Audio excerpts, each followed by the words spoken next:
everyone, welcome back to my channel. So in this video we are going to discuss about monopoly. In previous video we have done about perfect market. So this is the second form of market which is monopoly. So let's start. The term monopoly is derived from a Greek word monos and polos, means monopoly का means होता है single seller, means one होता है. Mono मतलब होता है one. एक Greek word से डिराइव्ड है मोनोस एंड पोलिस. मोनोस मीन होता है सिंगल, जैसे मैंने बताया, एंड पोलोस मीन्स होता है सेलर, मीन सिंगल सेलर. तो मोनोपोली एक वो मार्केट होती है जहाँ पे सिर्फ सिंगल सेलर होता है, in which there are only exist only one seller of a product के लिए, वो is sole producer of a product which has no close substitute. मतलब वही मेन प्रोड्यूसर है, उसी ने मेन प्रोड्यूस करा है और उसका ना कोई भी सब्सिट्यूट नहीं है. इसका एग्जांपल है जैसे रेलवेज. अब रेलवेज का और एग्जांपल क्या हो सकता है, वैसे डिस्टेंट सब्सिट्यूट कह सकते हैं, लाइक इसका वो एयरवेज आप ले लो, बट ऐसे वो बहुत ज़्यादा डिस्टेंट सब्सिट्यूट हो जाएगा. इतना एयरवेज को प्लेस को इतना बहुत रिच लोग अफोर्ड कर सकते हैं, लेकिन जो ट्रेन है वो बहुत ही चीप और कम टाइम में आपको जल्दी से पहुंचा देती है. और यहाँ पे हो गया electricity, state electricity board like Punjab electric board in Punjab, ये एग्जाम्पल्स हैं मोनोपोली के. सो हम लोग इसके कुछ कैरेक्टरिस्टिक्स या फीचर्स करते हैं मोनोपोली के. जैसे कि इसका फर्स्ट कैरेक्टरिस्टिक्स है, जैसे हम लोग ने पढ़ा था मोनोपोली का मीन्स क्या होता है, सिंगल सेलर. इसका फर्स्ट फीचर यही है, single seller. Monopoly is a market situation where there is only one seller or producer. It is in case of one firm or producer controlling supply for product. मतलब यहाँ पे सिर्फ एक ही producer होता है जो कमोडिटी को प्रोड्यूस कर रहा है और उन्हीं प्रोडक्ट की सप्लाई भी कर रहा है खुद ही, और उसके पास फुल चांस है कि वो मतलब वो खुद ही वो प्राइस को डिटरमाइन कर सकते हैं. Since there is only one seller, any change in the amount of output produced by the monopolist would have significant influence over the market price. इसे कहने का यही मतलब है कि वो आउटपुट खुद ही वो प्रोडक्शन वो प्रोड्यूस करे तो उनके प्राइस भी वो खुद ही डिटरमाइन कर सकता है. उसके पास और कोई कॉम्पिटिटर नहीं है जो इससे वो डिसीजन ले. सो इन शॉर्ट अगर हम लोग बायस की बात करें तो इसमें बायस तो बहुत सारे होते हैं, लेकिन जिसमें सिर्फ सेलर होते हैं वो सिर्फ वन होते हैं. हम लोग अब मूव करते हैं सेकेंड फीचर पे, which is no close substitute. जो मोनोपोली होती है इसमें जो सब्सिट्यूट्स होते हैं इसमें ऑलमोस्ट ना के बराबर होते हैं, या फिर बहुत, जैसे मैं बताया था, एकदम डिस्टेंट होते हैं. वैसे अगर जनरली देखा जाए तो इसमें कोई सब्सिट्यूट्स नहीं होते हैं. Second feature of monopoly is that a monopolist produce such a commodity that has no close substitute. वो कमोडिटी ऐसी बनाता है जिसके सब्सिट्यूट्स अवेलेबल मिलना मुश्किल हो. The goods which can be easily used for each other and are available at nearly same price are known as close substitute. मतलब वो गुड्स जो ईजली से अवेलेबल है एक ही प्राइस पे, तो उसके तो क्लोज सब्सिट्यूट अवेलेबल होते हैं.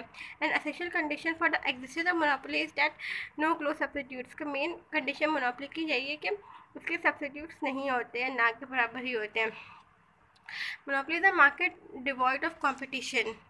इसमें मीन्स कॉम्पिटिशन नहीं होता क्योंकि इसमें कॉम्पिटिटर्स तो होते नहीं. इसमें सिर्फ एक ही सेलर होता है जो सेल कर रहा है commodity. If there are some other producers who are producing close substitutes for the product produce by the monopolist, there will be competition between them. अगर है कोई सब्सिट्यूट तब कॉम्पिटिशन होगा, लेकिन monopoly will not exist in case of competition. लेकिन तब उस case में अगर कॉम्पिटिटर्स है तो मोनोपोली उस केस में एग्जिस्ट ही नहीं होगी. मोनोपोली का मतलब ही सिंगल सेलर होता है. Remember, we are emphasizing the absence of close substitute. So long as a firm does not have close substitute, it does not face to have any competition. जब तक कोई substitute नहीं है एक किसी प्रोडक्ट का तो उसमें कंपटीशन नहीं है, मतलब it does not face any competition. However, the product may have distant substitute. जैसे मैंने बताया distant substitutes हो सकते हैं. That is substitute which is costly, inconvenient and poor. जैसे रेलवेज एंड एयरवेज. रेलवेज तो चीप में अवेलेबल है, लेकिन जो एयरवेज होता है प्लेन्स वो तो सिर्फ कुछ रिच ही लोग अफोर्ड कर सकते हैं. हर कोई तो लोअर मिडिल क्लास तो अफोर्ड नहीं कर सकता. Third feature is close entry. जैसे हम लोग ने पढ़ा कि इसमें कॉम्पिटिटर्स होते ही नहीं. मीन्स यहाँ पे कोई अदर कॉम्पिटिटर एंटर नहीं कर सकता, उनके एंटर करने पे रिस्ट्रिक्शंस लगे हुए हैं. यहाँ पे सिर्फ एक ही प्रोड्यूसर है, एक ही फर्म है, एक ही इंडस्ट्री है जो प्रोड्यूस कर रही है एंड सेल कर रही है. और जो रेस्ट्रिक्शंस लगे हुए हैं वो लगे जाए इन द फॉर्म ऑफ कुछ जो प्रोड्यूसर है उसको पेटेंट्स कॉपीराइट्स दे दिए गए, ताकि वो कोई और से कॉपी इमिटेट ना कर सके, कॉपी ना कर सके। किसी ने वो उसके प्रोडक्ट्स को चुराने की कोशिश करता भी है तो उसके अगेंस्ट एक्शंस लिया जाता है। So next feature which is very important is price maker. जैसे हम लोग ने परफेक्ट कॉम्पिटिशन पढ़ा था कि जो यहाँ पे प्राइस डिटरमाइन करती है इंडस्ट्री, तो वो लोग प्राइस टेकर हो, वो सिर्फ टेक करते हैं, लेकिन यहाँ पे जो फर्म है वो प्राइस बनाती है, तो वो प्राइस मेकर हुई या प्राइस सेटर। इसको प्राइस सेटर भी बोलते हैं हम लोग। It is the sole producer of product, it can exercise considerable influence in the market supply of a commodity. मतलब वो इन्फ्लुएंस कर सकती है कितना उसे सप्लाई करने commodity D for price of a commodity fully under control of monopolies. तो जो प्राइसेस है वो फुली मोनोपोलिस के कंट्रोल में होते हैं। And the last feature which is very important is possibility of price discrimination. Price discrimination होता है means charging different prices from different customers in different markets. Means अलग अलग मार्केट में एक ही कमोडिटी के डिफरेंट प्राइसेस को चार्ज करना। For example जो प्रोड्यूसर होता है क्या करता है, हाई प्राइसेस उनसे चार्ज करते हैं जिनकी इनइलास्टिक डिमांड होती है, लो प्राइसेस उससे चार्ज करते हैं जिनकी इलास्टिक डिमांड होती है।